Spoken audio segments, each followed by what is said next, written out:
السلام عليكم ورحمة الله وبركاته. بسم الله الرحمن الرحيم. الحمد لله نحمده ونستعينه ونستغفره ونعوذ بالله من شرور أنفسنا ومن سيئات أعمالنا من يهده الله فلا مضل له ومن يضلل فلا هادي له وأشهد أن لا إله إلا الله وحده لا شريك له وأشهد أن محمدا عبده ورسوله. أما بعد فإن أحسن الكلام كلام الله وخير الهدى هدى محمد صلى الله عليه وسلم وإن شر الأمور محدثاتها وكل محدثة بدعة وكل بدعة ضلالة وكل ضلالة في النار. So the topic that I want to address today, inshallah ta'ala, is the causes of corruption, ruin, and also rectification. And to introduce this topic, I want to begin with a series of ayat in the Quran. And through these ayat in the Quran, I want to explain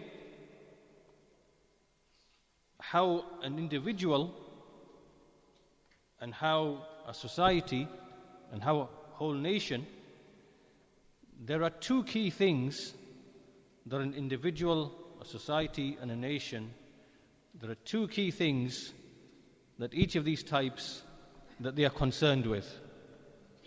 So for example, when you wake up in the morning, whether consciously or subconsciously, there are two things in your mind. And likewise, as we work from the individual to the family, to the society, to the nation and the government, there are two things that everybody is thinking of and is concerned with. And these affairs have been alluded to in the Quran.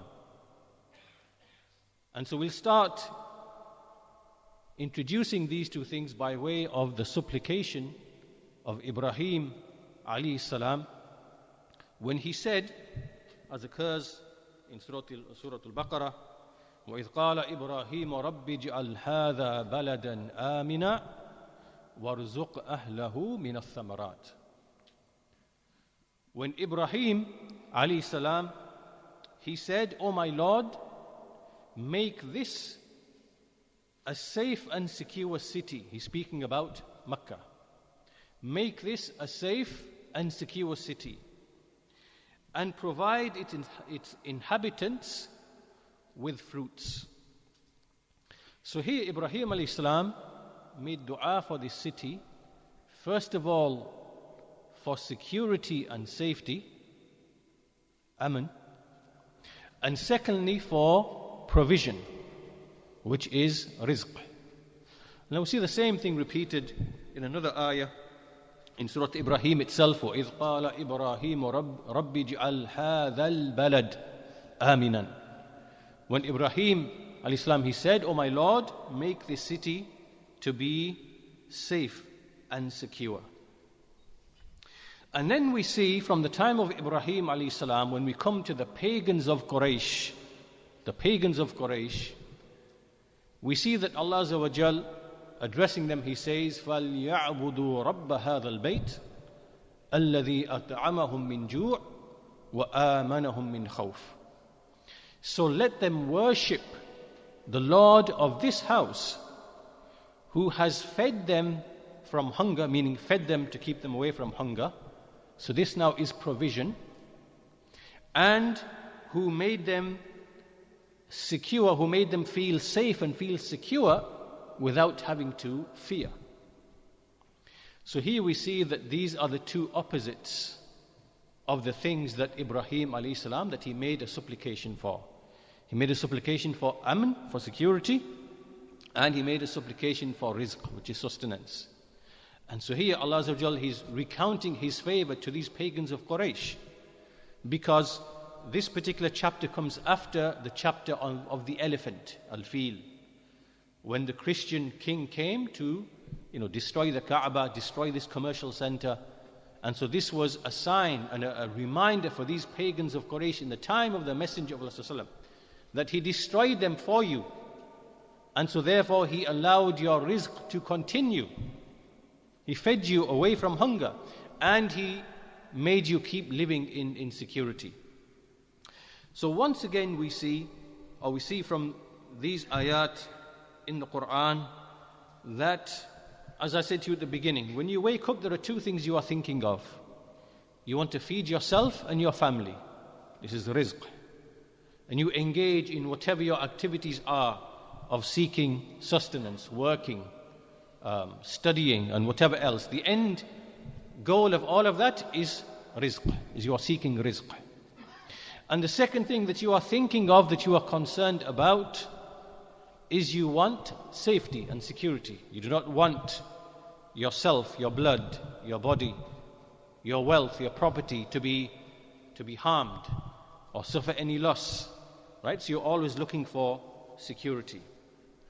So these two things, as I said, you as an individual and as a family, as a society, as a nation, even governments and whole nations, this is what they are there to do.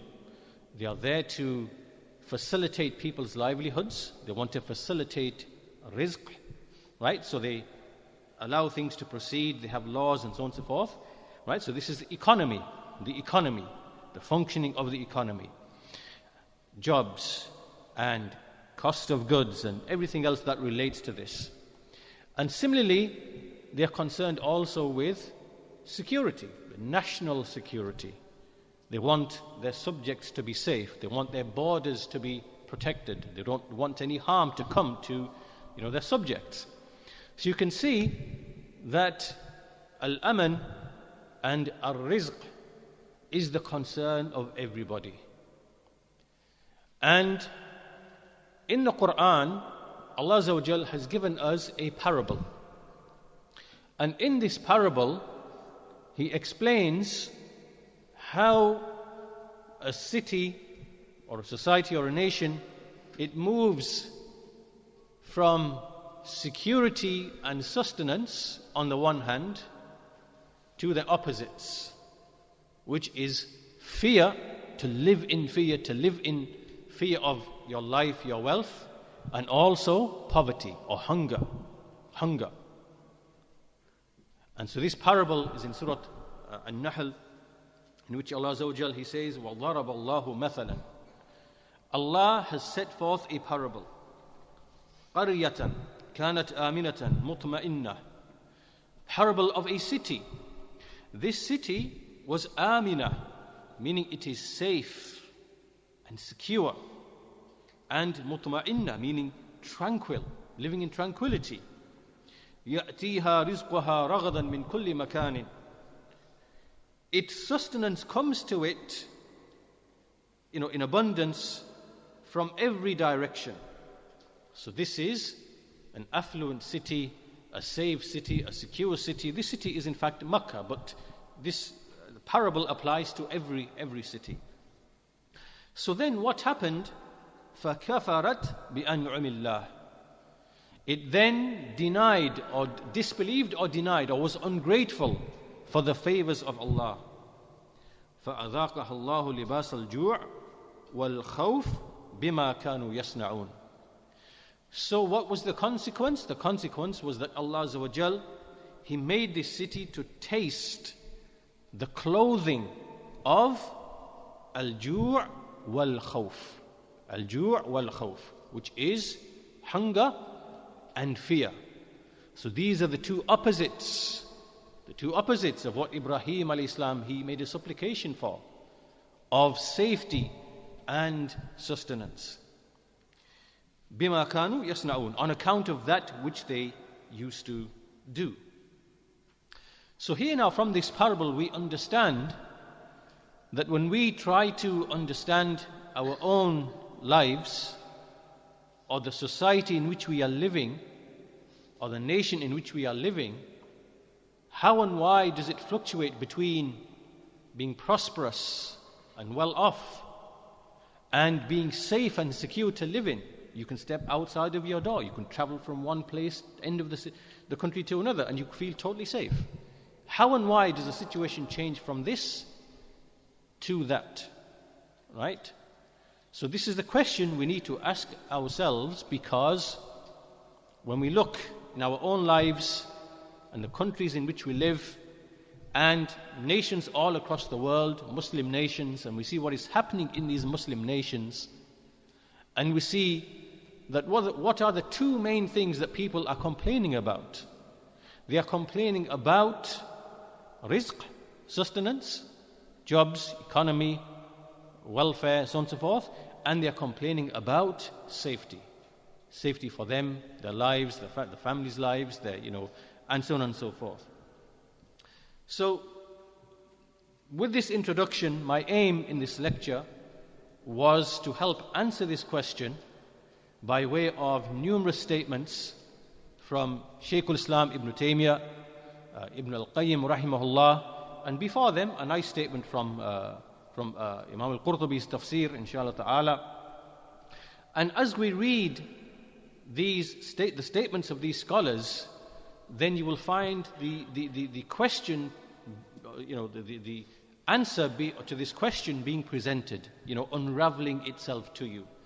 How do individuals and societies, do they move between prosperity and safety, and on the other side? And this will help us to understand the real and true causes of ruin and corruption and success.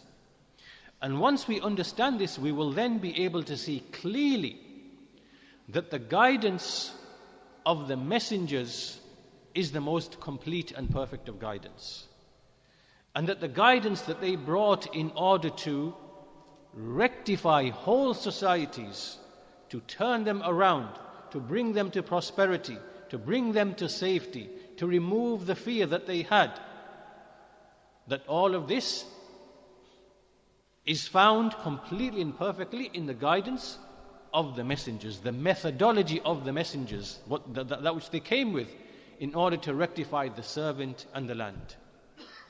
And once we understand that, we will then be able to see very clearly how unfortunately the Muslims have been tremendously misguided from the true and real causes of rectification, how they have been misguided by individuals, figureheads, groups, parties, sects. All of these people have come and they've misunderstood this issue. They've misunderstood this issue of how to understand what's happening in a society and how to understand the true and real causes behind what's happening in this society. Why is there lack of jobs? Why are the people fearful for their lives? Why can they not live in tranquility? What's the reason? Why is there an economic depression? Why are the prices so high? Why are the jobs so scarce? Right? These people misunderstood the true and real reasons behind these affairs. And then they went to the writings and the theories and the philosophies of the disbelievers. Right? And they began to take from them their ideologies and then tried to rectify Muslim societies by way of these foreign introduced ideas, innovations, philosophies, and so on and so forth. And in the process, they create much more harm and much more corruption than there was to begin with. Right? So these are some of the issues that we want to learn and understand by way of these statements that we're going to read from these scholars, inshallah ta'ala. So first of all, I'm going to focus around one ayah in the Quran, even though there are many ayat in the Quran that we could focus around, which explain this topic. So for example, another ayah is Inna Allaha la yughayyiru ma biqawmin hatta yughayyiru ma bi anfusihim. Indeed, Allah does not change what is with a people until they change that which is with themselves. So this ayah now, we could just focus upon this ayah and commentary from the Salaf, from the Mufassirun, and from the other scholars, and use this verse as the basis. And we could answer the same question. Right? But I'm not going to choose that particular verse. The verse I'm going to choose is the verse in Surah Rum, Surah 30, verse number 41. And this is the statement of Allah Azza wa Jal, ظهر الفساد في البر والبحر بما كسبت أيدي الناس. Mischief, corruption has appeared upon the land and the sea on account of what the hands of men have earned. ليذيقهم بعد الذي عملوا لعلهم يرجعون. In order that he may give them a taste, to make them taste some of the deeds they have done, they have committed. لعلهم يرجعون. In order that they may turn back. That they may turn back.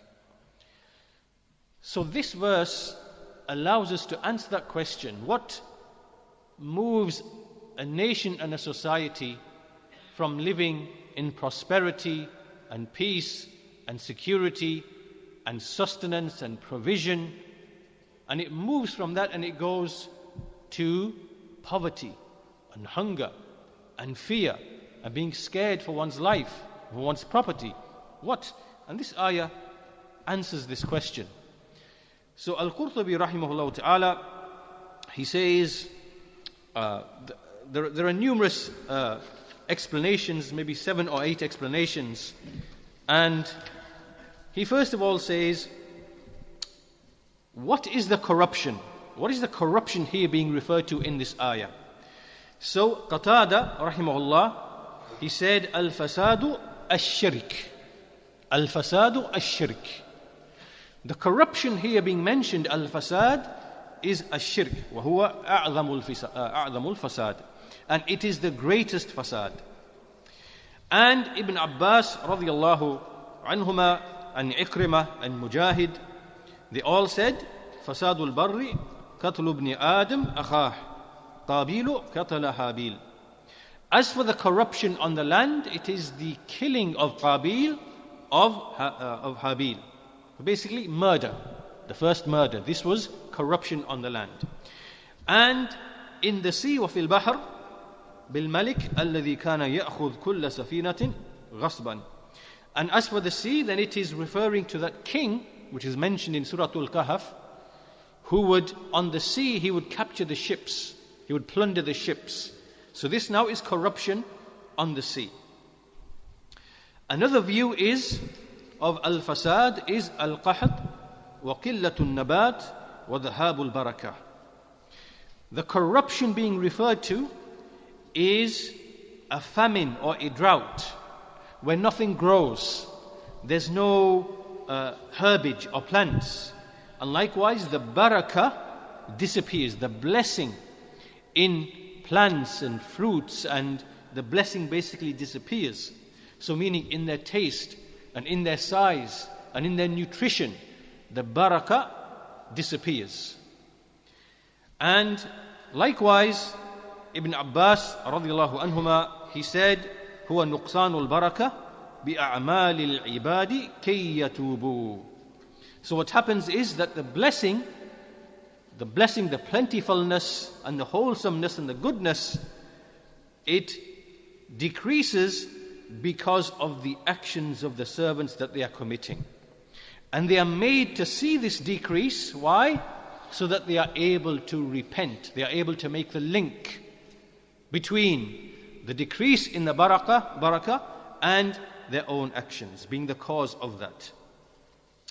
And likewise, he brings some other opinions. وَقِيلْ الْفَسَادُ كَسَادُ الْأَسْعَارِ وَقِلَّةُ الْمَعَاشِ. He said the al-fasad here is an economic depression. An economic depression. Meaning the market has become stagnant, it has become still, and the economy is now in a depression. And he also said, وَقِيلْ الْفَسَادُ الْمَعَاصِي وَقَطْعُ السَّبِيلِ وَالظُّلْمِ. The corruption here, it means disobedience and the paths being cut off, the roads being cut off, meaning you are fearful to travel because you fear some bandits are going to attack you and steal your wealth, your possessions, and harm you and your family. وَالظُّلْمِ. And the occurrence of dhulm, of oppression. So from all of these statements that Al-Qurtubi has basically summarized, we can see that many of these things that for example, you might eat a fruit and you realize this fruit doesn't taste the same as it used to 20 years ago. There's no goodness in this fruit. Why is this? Why is this apple tasting like this? Why is it so deficient? Or you might see that there are no jobs available.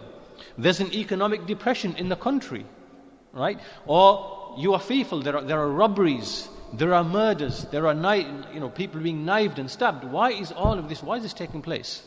What are the reasons? Right? And so we can see here that the Salaf, the Sahaba radiallahu anhum, they connected between the actions of the servants, the actions, the sins and the disobedience, and these kind of symptoms manifesting in the society. So this is the first statement I wanted to bring. The second statement is a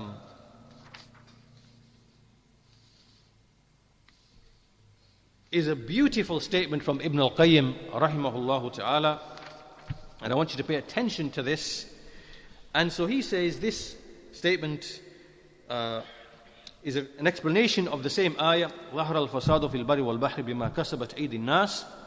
So he says, Ibn Al Qayyim rahimahullah, he says this ayah نزل هذه الآية أو he said نزل هذه الآية على أحوال العالم.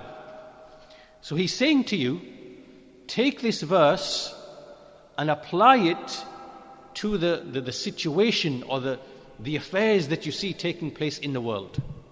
Take this ayah, apply it to every affair, every situation that you see taking place in the world. So if you want to take this verse and apply it to, for example, Egypt, apply it to Egypt. The Arab Springs, the revolutions, apply it to the situation there. Right? Or any other country, apply it to any other country. He says, وَطَابِقْ بَيْنَ الْوَاقِعِ وَبَيْنَهَا. Compare, so take this ayah, apply it to what you see in the world, and then compare and contrast, apply it and compare between the reality that you see and between what this verse is telling you. And you will see, وَأَنْتَ تَرَى كَيْفَ تَحْدُث min tilka al-afat wal-ilal.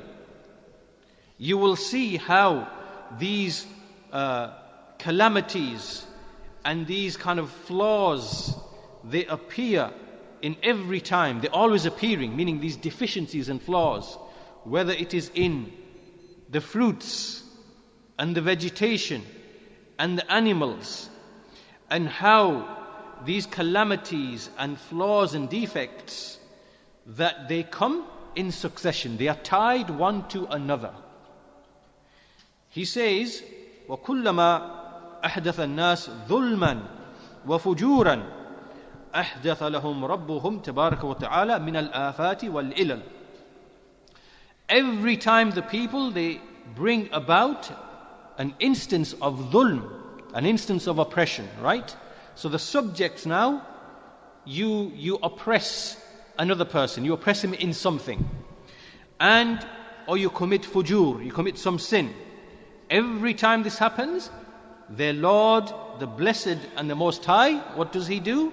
He brings out a calamity and some flaw or deficiency in وَالْإِلَلْ فِي أَغْذِيَتِهِمْ, in their food, in their nutrition, وَفَوَاكِهِهِمْ, in their fruits that they harvest, وَأَحْوِيَتِهِمْ وَمِيَاهِهِمْ, and in basically in the environment as well, in the waters, in the streams, in the waters, in the rivers, and in the air that they breathe, وَأَبْدَانِهِمْ, and in their bodies, وَخَلْقِهِمْ, and in the physical form and the structure of their bodies, وَصُوَرِهِمْ, and in their appearances, وَأَشْكَالِهِمْ, and in their forms and shapes, وَأَخْلَاقِهِمْ, and in their characteristics and qualities.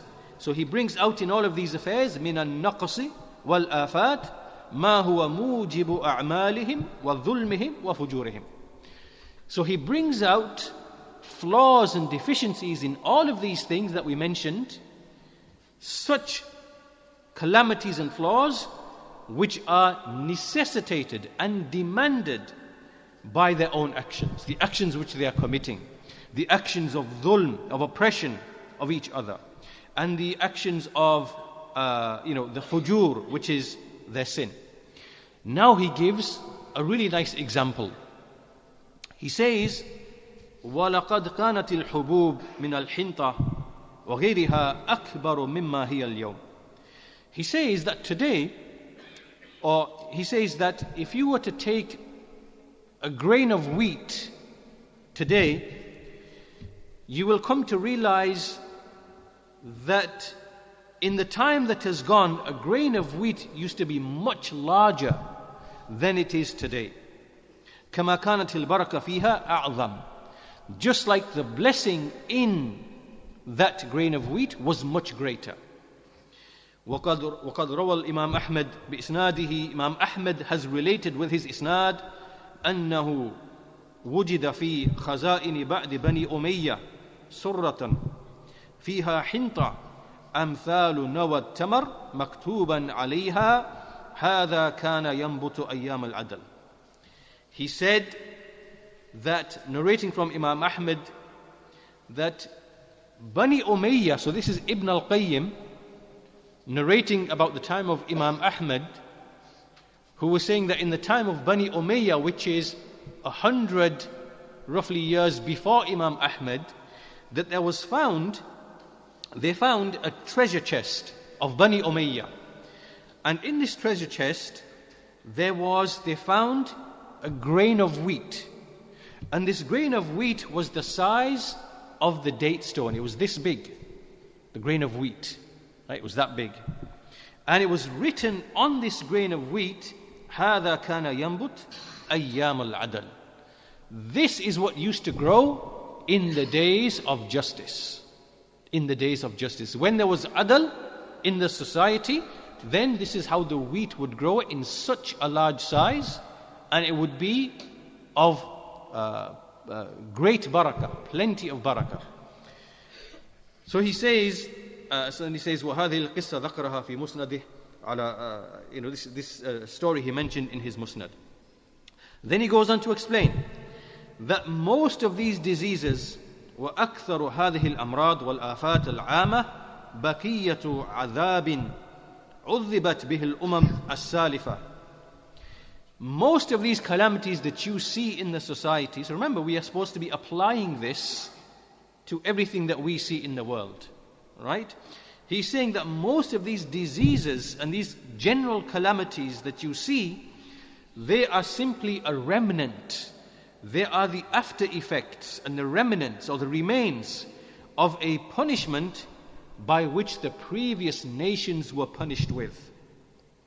Then these calamities and these diseases, they were allowed to remain so that anyone who did the same deeds as those destroyed nations, then these calamities and these afflictions will come and afflict them as well. In other words, all of those previous nations who have been mentioned in the Quran and who have been destroyed in a variety of different ways, whether it be the people of Nuh alayhi salam, whether it be the people of Aad and the Thamud, right? So many nations destroyed in different ways. Some of them drowned, some of them swallowed by the earth, some of them destroyed completely by the wind, a fierce wind.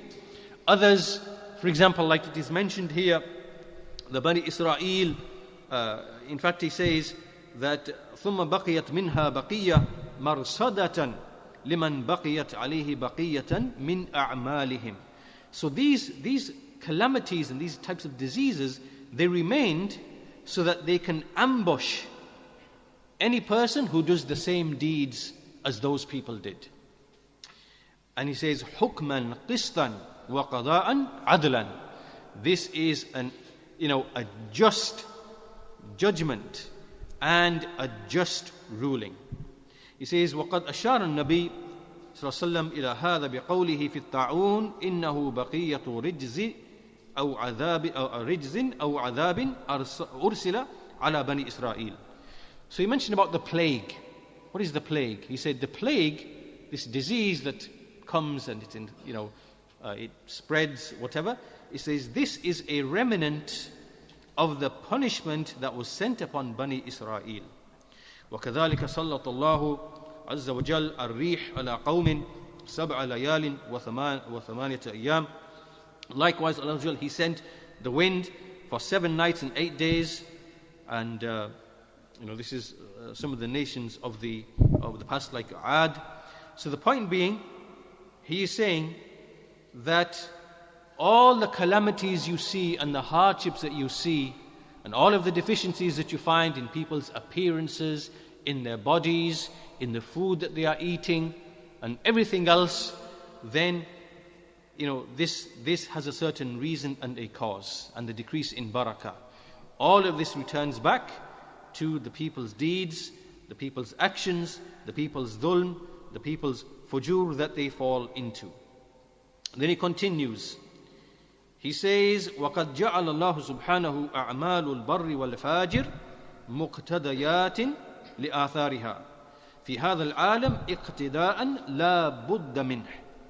So what he's saying here is that Allah Azza wa Jal has tied to the actions of every righteous person and every evil person, He's tied to their actions certain effects in this world that they are absolutely, they cannot be disconnected. Right? These are tied like this. If you do certain actions, this will happen. If you do certain actions, that will happen. Right? This is what Ibn Al Qayyim is saying. So this is like, for example, you know that if you, as a rule in Allah's creation, when you drink this water, it will remove your thirst. We know this from experience, right? Likewise, if you put your hand in the fire, that hand is going to burn. These are the laws of Allah in His creation. We know these laws because we study them, we experience them, and through that we are able to understand the world and, facilitate our livelihood and other affairs. But there are some other things which we cannot know just by this limited experience. And these are the things that Allah Azza wa Jal has informed us of in the Quran, and His Messenger has explained in more detail in the Sunnah. So Ibn Al Qayyim is mentioning here that Allah Azza wa Jal has tied to every righteous person's actions and every evil person's actions certain effects which are not separable. You can't separate them. So He made فَجَعَلَ مَنْءَ الْإِحْسَانِ وَالزَّكَاةِ وَالصَّدَقَةِ سَبَبًا لِمَنْءِ الْغَيْثِ مِنَ السَّمَاءِ وَالْقَحْطِ وَالْجَدَبِ. So He said, Allah Azza wa Jal, when a people they withhold being kind to others and giving the zakah and giving sadaqah, charity, when they withhold this, then Allah has made this to be a reason or a cause for the rain to be withheld from the sky and for there to be a drought and a famine. So now, what is the real and true cause of a drought and famine? Is it because the evil ruler? Is it because of economic policies? Is it because of this? Is it because of that? No, these are not the real, true underlying causes. Here it is being made clear for us in the Sunnah that when the people, the subjects, they withhold being benevolent and kind to the poor and the needy, withhold the zakah, withhold the sadaqah, then Allah Azza wa Jal will withhold the rain from the sky. And then there will be droughts and famines and, lack of provision. This is the true, real and the true cause. And this is very clearly stated in a hadith anyway, which we're going to mention. Likewise, he says, وَجَعَلَ ظُلْمَ الْمَسَاكِينَ. And He made that when people oppress those who are poor, and to cheat in weights and measures, fil makayil wal mawazin, and when a strong person, he basically devours a weak person, right? So in some societies, you find the people who are strong and rich and powerful, they manipulate and exploit the poor people, as you find in many societies. Economically, the rich always exploit the weak. So when you see this happening, what happens? That Allah Azza wa Jal, He has made this sababan لجور الملوك والولاة الذين لا يرحمون إن استرحموا ولا يعطفون إن استعطفوا. He said that this is a cause for the tyranny of the ruler, for the ruler becoming tyrannical and oppressive. He puts such kings that if you ask them to show mercy, they will not show mercy. If you ask them to be considerate, they will not be considerate. So look at this. What is the real reason for a tyrannical ruler, an oppressive ruler? Right? Where should we be pointing the fingers? And who is the one who appointed that tyrannical ruler? Who is the one who laid down this law of tyrannical rulers being put over people because they do certain deeds and actions, which is they cheat in the weights and measures between themselves, and the strong exploit the weak? Who is the one who laid down this law? It is Allah Azza wa Jal, from His wisdom and from His justice. So He says, وَهُمْ, meaning these rulers, وَهُمْ فِي الْحَقِيقَةِ أَعْمَالُ الرِّعَايَةِ ظَهَرَتْ فِي سُوَرِ وُلَاتِهِمْ. So what He's saying here is that when you see a tyrannical ruler and he's tyrannical on his subjects, he does not show them mercy, he does not show them kindness, and he does not fulfill their rights. What is it that we are seeing in this ruler? What we are seeing is the actions of his subjects, the deeds of everybody in his nation. They have been physically represented, they have taken a physical form in this ruler. What you are seeing of this ruler and all of his deeds, that is simply a manifestation of what the people are doing. Or not what the people are doing, but what the people deserve from Allah Azza wa Jal by way of His adl and hikmah, by way of His justice and His hikmah. Look at this. So, He says, and then look at this, He says, فَإِنَّ اللَّهَ سُبْحَانَهُ بِحِكْمَتِهِ وَعَدْلِهِ يُظْهِرُ لِلنَّاسِ أَعْمَالَهُمْ فِي قَوَالِبِ وَسُوَرٍ تَنَاسَبُهَا. Indeed, Allah the Sublime, through His wisdom and His justice, He makes it appear to people, or He makes their own deeds appear to them in the form of forms and appearances and shapes in front of them, which are tanasubuha, which are directly related to their deeds, right? So he says, for example, sometimes He will show them their deeds by way of a famine or a drought. This is one way. The second way, وَتَارَةً بِعَدُوٍ. The second way He will show them their own deeds is by way of an enemy. An enemy who comes and who attacks your land. Right? وَتَارَةً بِوُلَاتٍ جَائِرِينَ. Another time it could be by way of tyrannical rulers. He shows them their own deeds by way of tyrannical rulers. وَتَارَةً بِأَمْرَادٍ عَامَّةٍ. Other times it is by way of general disease which spreads. وَتَارَةً بِهُمُومٍ وَالْآلَامِ وَهُمُومٍ تَحْضُرُهَا نُفُوسُهُمْ لَا يَنْفَقُونَ عَنْهَا. Another time, or other times it is by way of people being struck with anxiety and stress and sorrow and grief. These things come to their souls and they do not leave their souls. Right? This is another way. وَتَارَةً بِمَنْءِ بَرَكَاتِ السَّمَاءِ وَالْأَرْضِ عَنْهُمْ. Other times it is by Him withholding the blessings of the heaven and the earth from them. So rain does not come down, nor does the herbage come out of the earth. Why? لِتُحِقَّ عَلَيْهِمُ الْكَلِمَةِ وَلِيَسِيرَ كُلٌّ مِّنْهُمْ إِلَى مَا خُلِقَ لَهُ. Why does Allah do this? He does it first of all so His word can be established true against them. His word can be proven over them. And that every individual, by way of Allah's qadr, he will be led to his destination, his eventual destination. Look at the wisdom of Allah Azza wa Jal. See this, how Ibn Al Qayyim has perfectly explained everything to us. So everything you are seeing, he mentioned everything.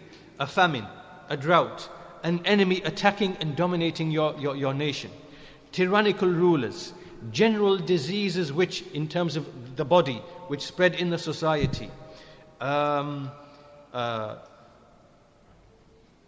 psychological illnesses, stress, depression, anxiety, sorrow, grief, which enter the souls and do not separate from them. Or it can be withholding the rain and withholding the growth from the earth. Or it can be, and then he says also, وَتَارَةً بِتَسْلِيتِ الشَّيَاطِينِ عَلَيْهِمْ تَأُزُّهُمْ إِلَى أَسْبَابِ الْعَذَابِ أَزَّا. And other times Allah might just incite the devils, the shayateen. He will incite them against you to lead you further into misguidance and the causes of punishment. All of this, Allah is doing this to establish His word as being true and to lead each person to whatever his outcome is going to be by way of his al-qadr, by way of al-qadr.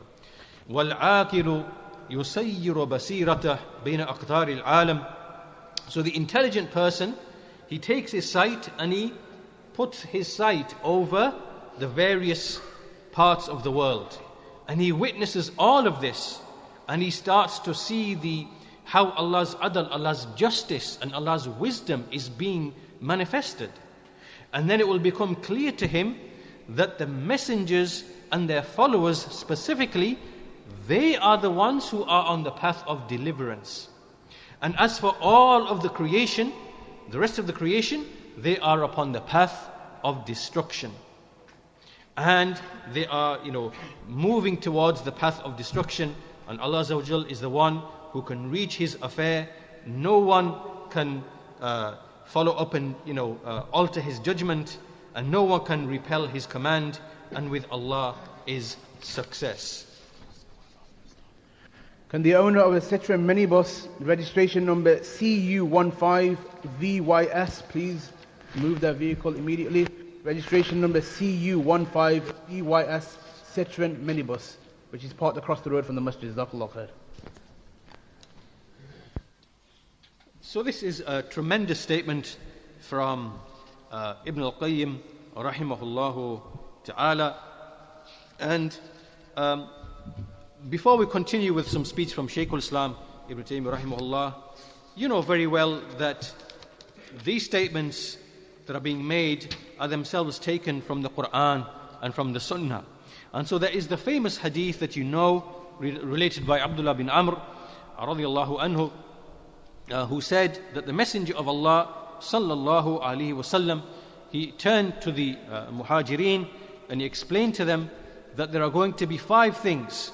There are 5 things which if you are put to trial with them, or I seek refuge that you are going to be put to trial with them, or that you reach them. Then he mentions these 5 things. And the first of those things he mentions, he says, never does al-fahisha, never does open obscenity manifest in a people until they announce it openly and make it open, illa fasha fihim at-ta'un, except wal-awja', except that plagues and diseases will enter into them that their forefathers never had before. So this is now the Messenger of Allah telling us about a rule in Allah's creation, that when the people start committing obscenity, illegal sexual intercourse, sharing partners, making it open, having all of this promiscuity, then what is going to happen is that there will be plagues and diseases that were not found or were not widespread in their ancestors. And of course you can see this clearly. This is true in the societies that we live in. Sexually transmitted diseases are all over the place, because of this culture, of this permissive culture that they are spreading. Anyway, that's a rule in Allah's creation. And then he says, وَلَمْ يَنْقُصُوا الْمِكْيَالَ وَالْمِيزَانَ إِلَّا أُخِذُوا بِالسِّنِينَ وَشِدَّةِ الْمَعُونَةِ وَجَوْرِ السُّلْطَانِ عَلَيْهِمْ. And never do they cheat in the weights and measures, except that they are taken by years of hardship and scarcity of provision and the tyranny of the ruler over them. So this is very explicit from the Messenger of Allah sallallahu, the one who does not speak from his own desire. This is revelation. The Quran is revelation, and the Sunnah, this is also revelation as well.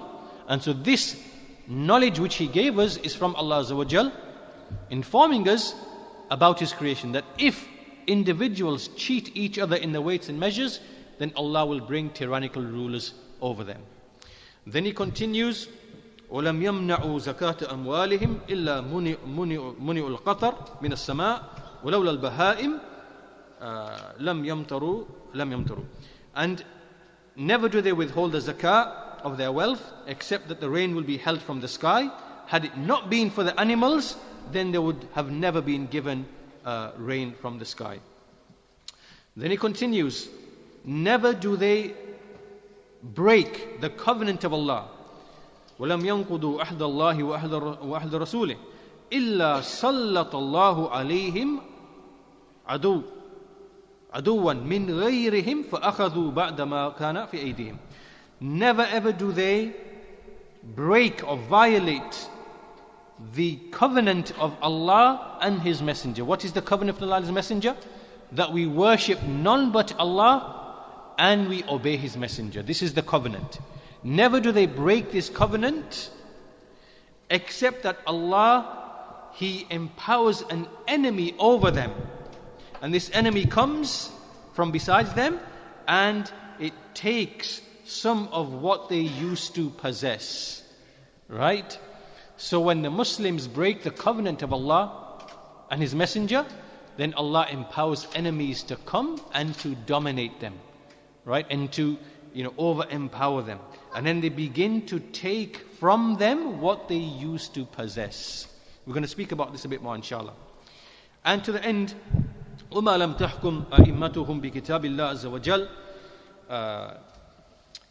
And so never do their leaders not rule by the book of Allah Azza wa Jal, وَيَتَحَرَّوْا فِي مَا أَنزَلَ اللَّهِ, and seek to apply that which Allah revealed. إِلَّا جَعَلَ اللَّهُ بَأْسَهُمْ بَيْنَهُمْ شَدِيدًا. Except that Allah makes the infighting between them to be very severe.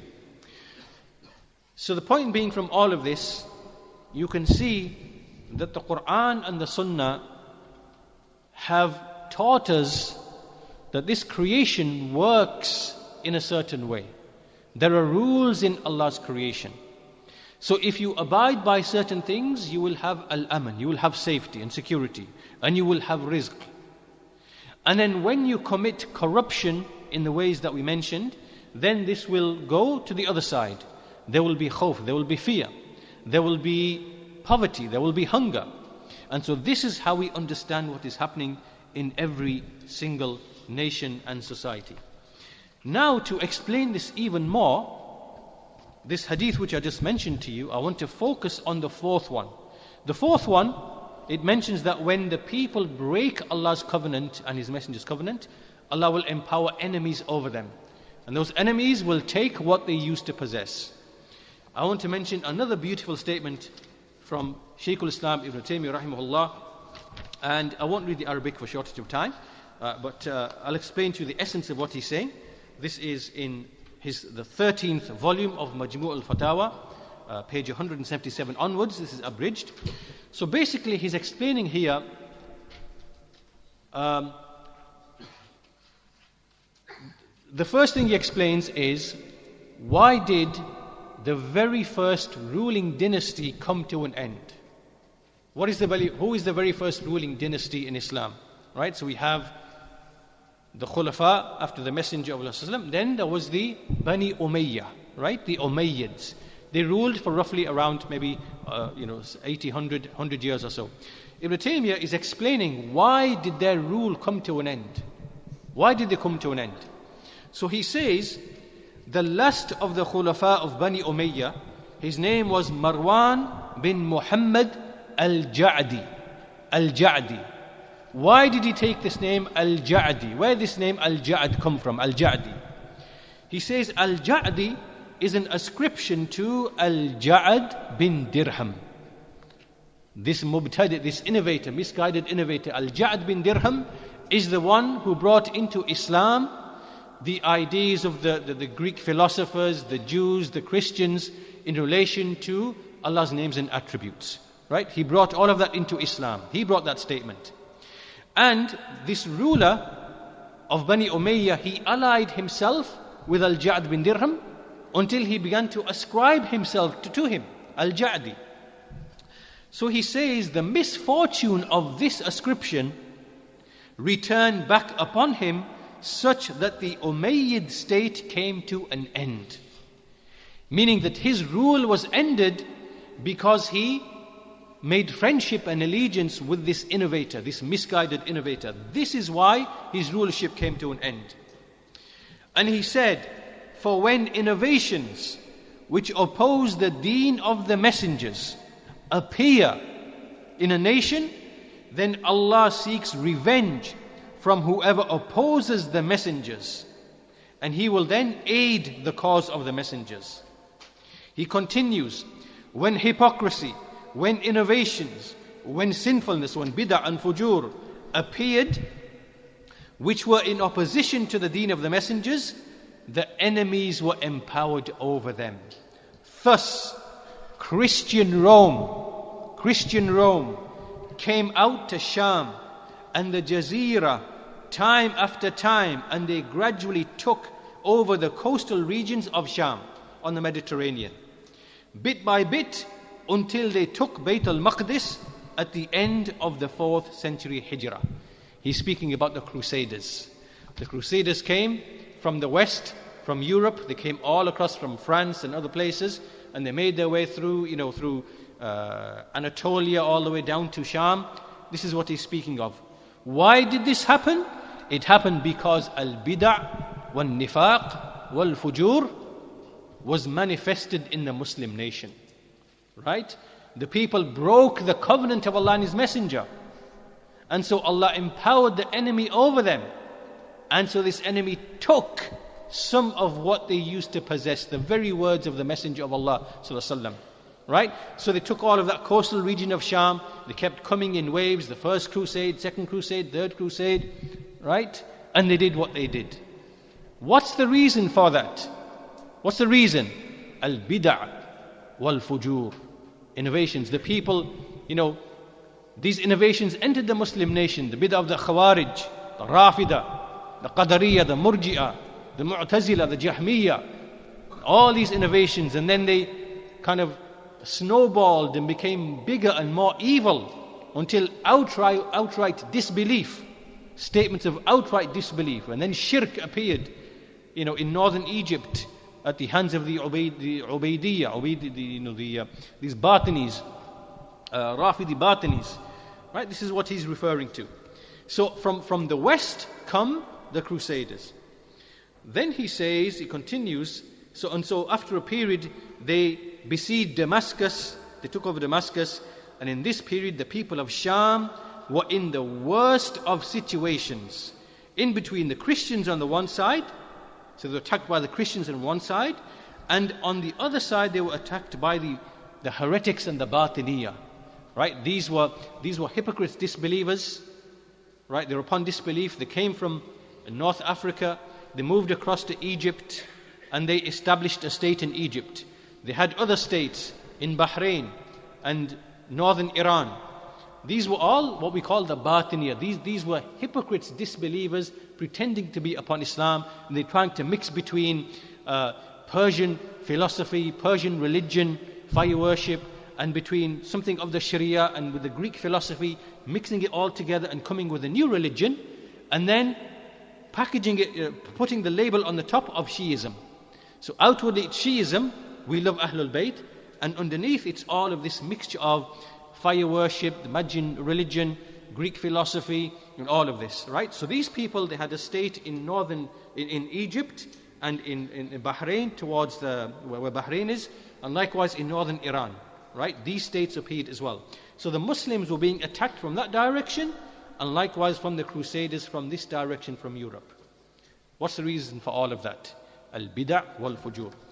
Then he says, and likewise when the people of the east, now we're going towards the east, towards Khorasan, right? Afghanistan, those areas. When the people of the east were established upon Islam, they were aided against the pagan disbelievers from the Turk and from the Hindus and from the Chinese. And in that time, the Turk was a general term referring to various groups of people, the Mongolians, and the Turkmen people who at that time hadn't entered into Islam.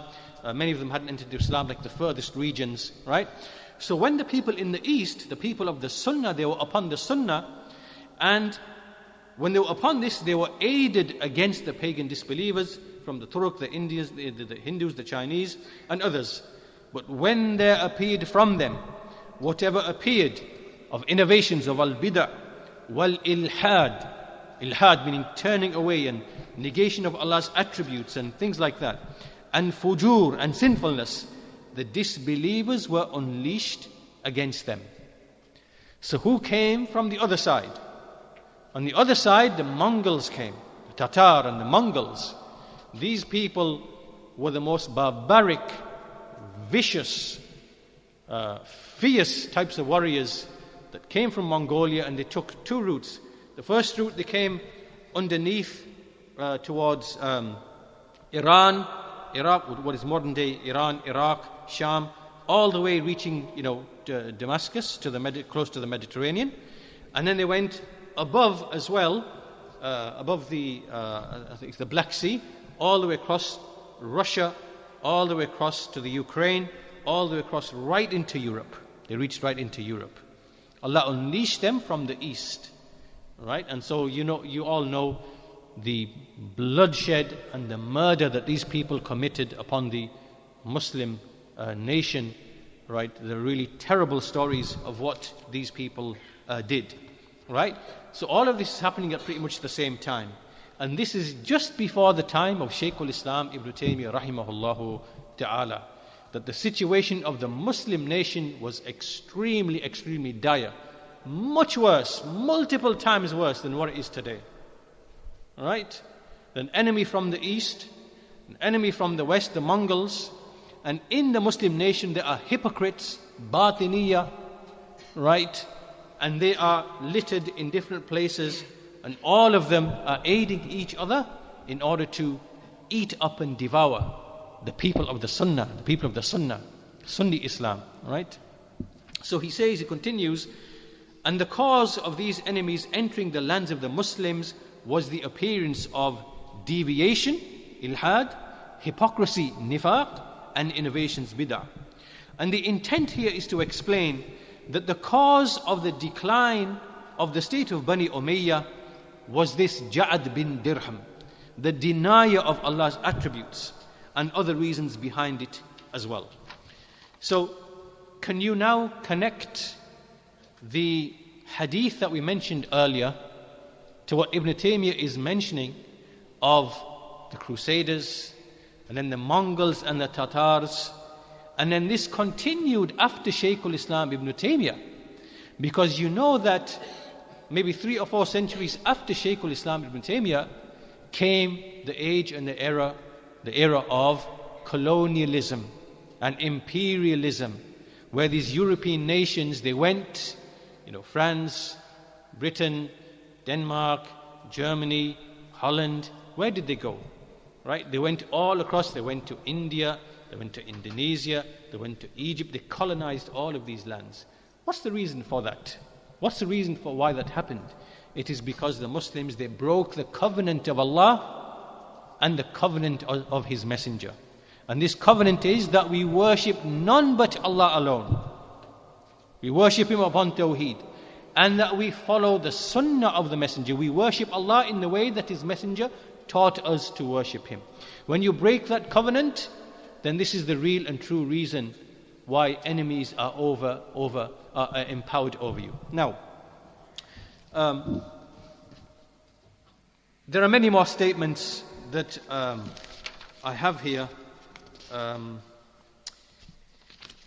I could read, but I want to just stop at this point and just make some reflections, because I want you to really pick out the important lesson from all of this, which is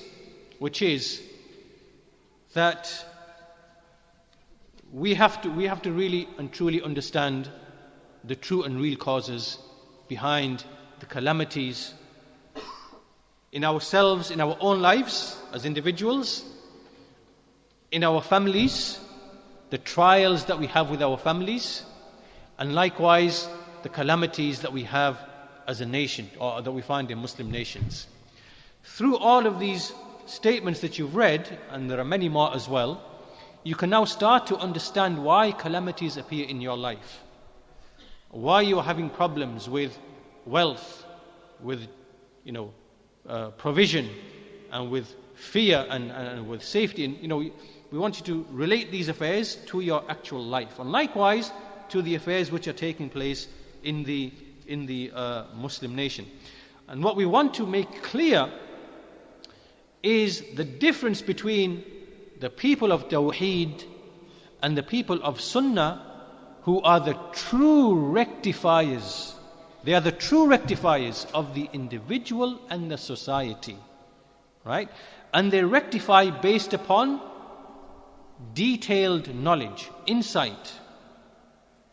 And they are in stark contrast to all of these people who are out there in the field, operating in the field of da'wah, trying to win numbers, trying to win the minds and the hearts of the common Muslims who don't know these things, don't understand these things, right? Whether you have these groups like the Muslim Brotherhood, whether you have Hizb ut-Tahrir, whether you have and the extremist groups amongst them, all of these people are misguided, and they are upon misguided methodologies because they are not following the methodology of the prophets and messengers in rectifying the society.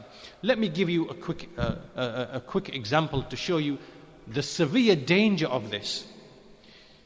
For many, many decades it was believed that the reason for heart disease and heart attacks was a chemical or a molecule called cholesterol. Right? So on the basis that cholesterol is the direct cause of clogging your arteries, right? Upon this notion, for many, many decades, medicines and drugs were developed in order to, affect the level of cholesterol in your body.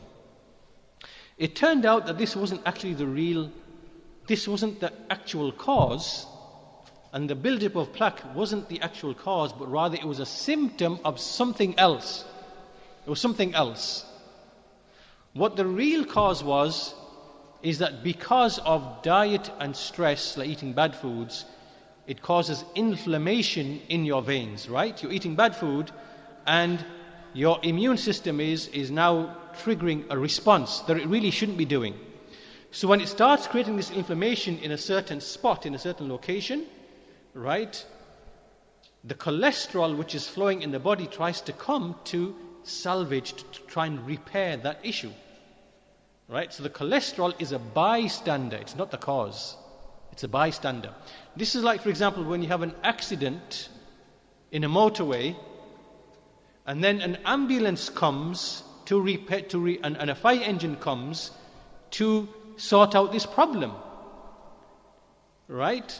So do you now say, what the cause of this problem in the motorway was the fire engine and the ambulance? You don't say that. It was something else. It was something else. You understand? So now they're realizing, hold on, cholesterol is not the actual cause, but it's a witness and a bystander to the actual problem, which is inflammation. So now they're having to completely alter 3 or 4 decades worth of incorrect advice and incorrect medication. And now they're telling you things that there are good fats. Not all fat is bad. Right? Reduce the carbohydrates to make sure there's, inflammation is reduced. Cholesterol, there is 2 types. There's HDL and LDL. It's not all the same, So anyway, the point being, can you see how you can destroy people's lives when you cannot distinguish between a symptom and a cause? Can you see how I've give you a physical example how you can destroy people's lives? Right? You give them drugs and medication that make them impotent, that make them, and you're not even solving the problem. Right? You're not getting down to the actual underlying problem. In a similar manner, imagine how the people of bid'ah and dalala, how much corruption and death and destruction they are going to cause because they cannot identify the true cause, and they confuse the symptom with the cause. Can you see that clearly? right? We made it clear that tyrannical rulers are a symptom of something else, right? The tyrannical rulers are simply a manifestation of Allah's justice and wisdom, and that there are reasons why these tyrannical rulers are there. In fact, while we're on this topic, I'm going to read you and finish with a statement from Ibn Al Qayyim, rahimahullah, and he's speaking again on the same topic. And he says, in fact, he mentions many different things, but I want to pick out this specific one in particular. He says, وَتَأَمَّلْ حِكْمَتَهُ تَعَالَى فِي أَنْ جَعَلَ مُلُوكَ الْعِبَادِ وَأُمَرَاءَهُمْ وَوُلَاتَهُمْ مِنْ جِنْسِ أَعْمَالِهِمْ. Look and reflect at the wisdom of Allah, how He has made the kings and the rulers and the leaders over the people to be of the same species, of the same type as the actions of the people. Rather, it is as if the actions of the servants have become manifest in the forms and appearances of their rulers. So if they, the people, are upon istiqamah, then their kings will be upon istiqamah, will be upon uprightness with respect to them. وَإِنْ عَدَلُوا عَدَلَتْ عَلَيْهِمْ.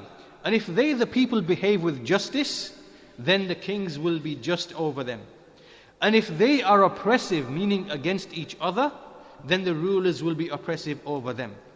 And if amongst the people there is al-makr wal-khadi'a, right? So if now within the society you start deceiving and being dishonest and being insincere to one another in your dealings with one another, if this starts appearing in a society, then their rulers will be made likewise over them. The rulers now are going to deceive the subjects, right?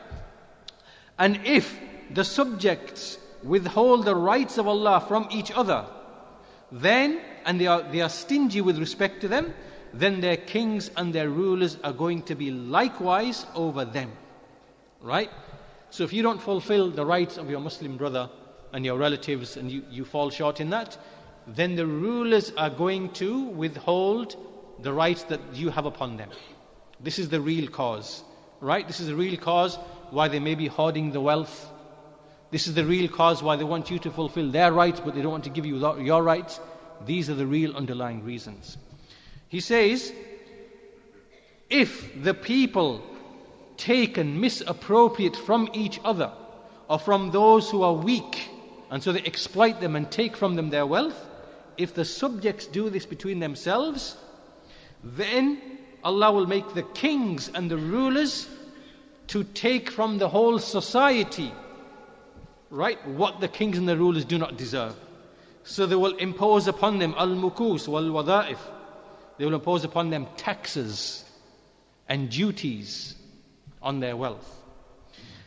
And likewise, every time the people, they take something from a weak and downtrodden person, they see he's susceptible and weak, and they exploit him, and they take something from him, then Allah will make the kings to take the same from the people with force and with strength. So he says, فَعُمَّالُهُمْ ظَهَرَتْ فِي سُوَرِ أَعْمَالِهِمْ. So meaning that the rulers over them are just simply a manifestation of their own actions. وَلَيْسَ فِي الْحِكْمَةِ الْإِلَهِيَّةِ أَنْ يُوَلَّى عَلَى الْأَشْرَارِ الْفُجَّارِ إِلَّا مَنْ يَكُونُ مِنْ جِنْسِهِمْ. It is not from the wisdom, divine wisdom, that upon the sinful, evil people, that they are made to rule except by people who are of their likes. Then he says, when we look at the very first generation, the best of generations, the most pious of generations, meaning Abu Bakr and Umar, we see that their rulers, meaning Abu Bakr and Umar, they were like that over them. And when they began to, mix evil with good, then likewise the rulers were made over them likewise. فَحِكْمَةُ اللَّهِ تَعَالَى تَعْبَى أَنْ يُوَلِّي عَلَيْنَا في مثل هذه الأزمان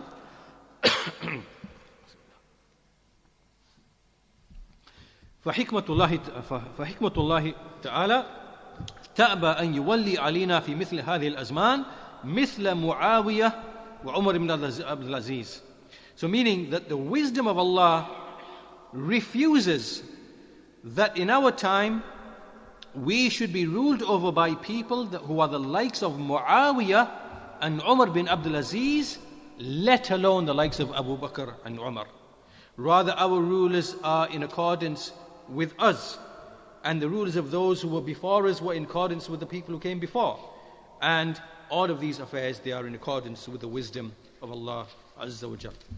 So you can see now here from the statement of Ibn Al Qayyim rahimahullah, that the ruler is simply a manifestation of the people.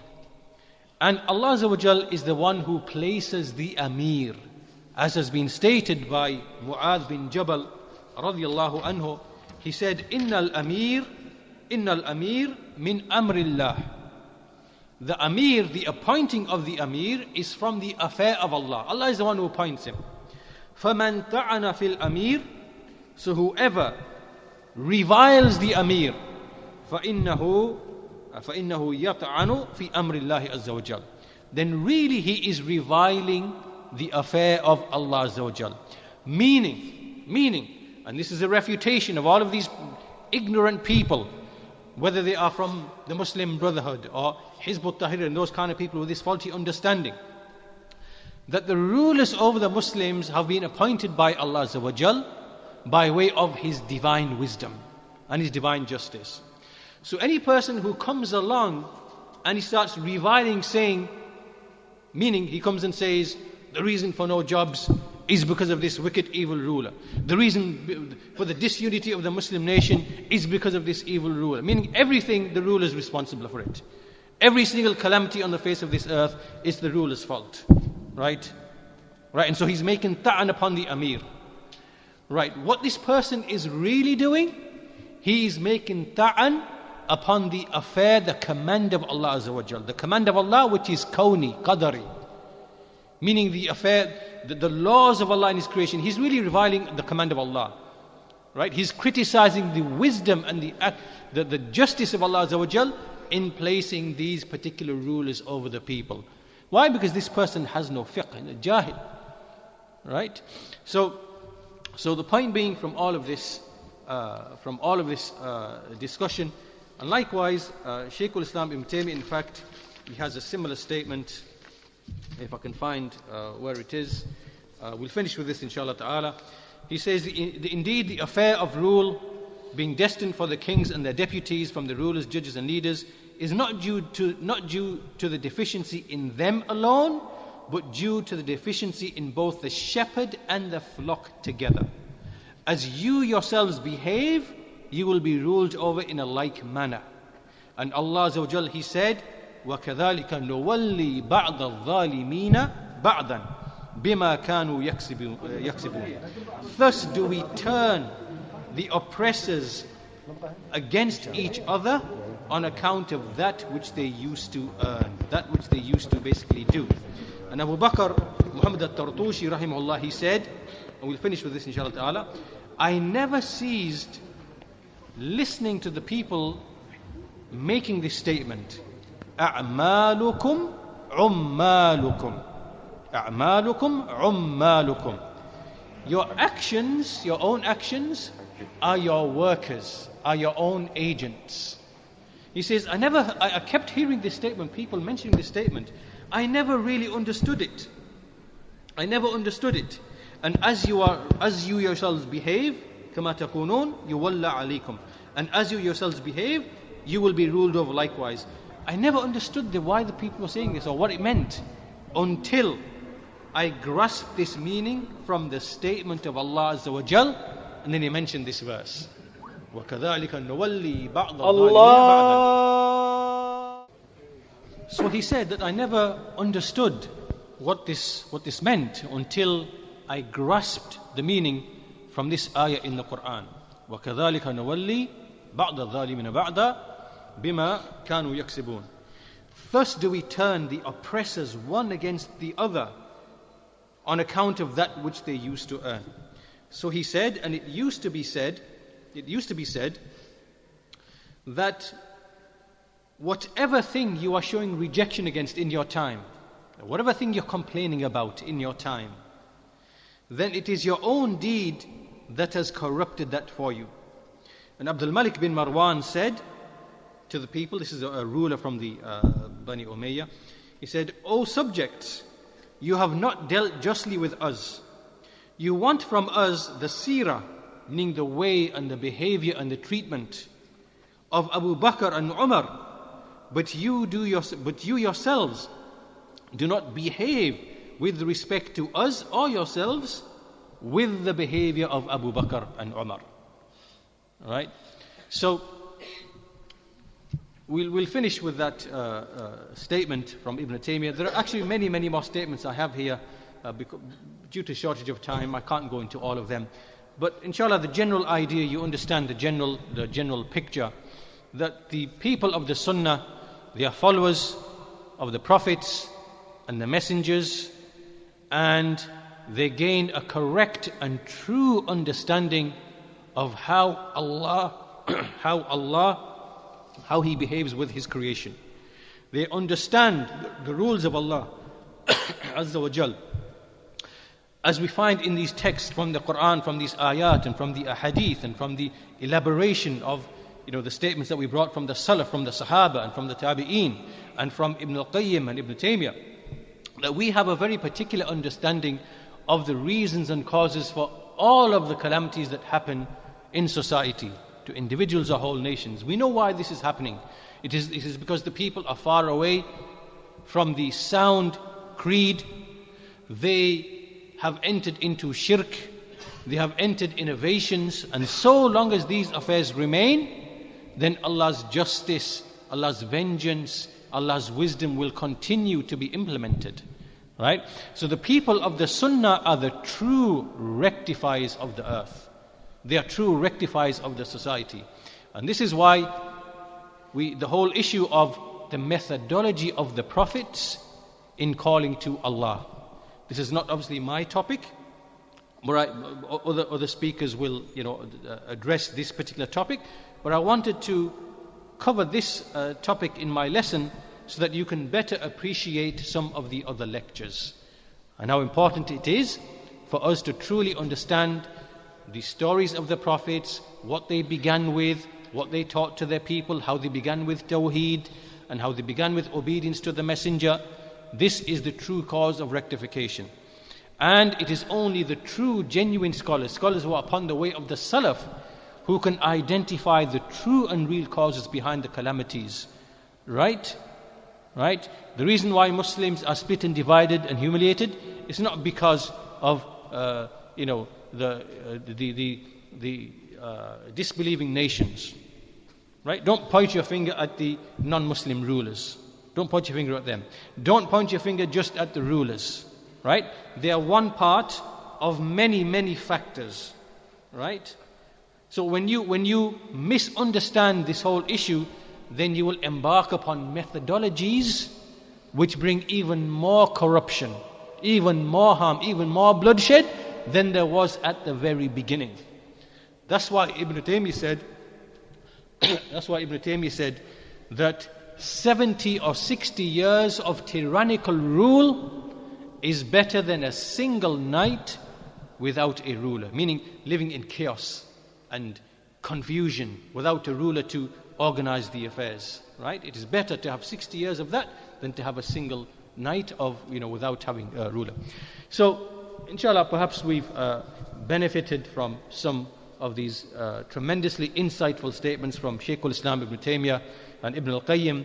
And as I said, try to relate what you've heard in this lesson, because all of the lectures today are connected, and some of them fill gaps in others, and some of them provide more details, a bit more detail than others. So put everything together and gain a good understanding of this topic. Inshallah ta'ala, we ask Allah to benefit us from the knowledge of the mashayikh that we quoted from. May Allah have mercy upon them all.